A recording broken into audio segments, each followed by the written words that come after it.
Vlog is a review. Review na lang ito, no, nung halting problem. Ito yung napag-aralan namin sa Automata Language and Theory.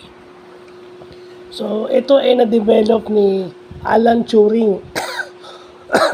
Sabi dun sa halting problem, imposible daw na mag-create ng isang algorithm na kung saan ang isang program tatakbo forever or kusang hihinto. So, walang algorithm na magsasabi ng isang computer program o program na kusang hihinto o o mag-infinite loop siya. Wala pang ganun. At hanggang ngayon, hindi pa natututunan yon. So, walang program na would run in an infinite loop at wala ring program na that will determine if it will eventually stop.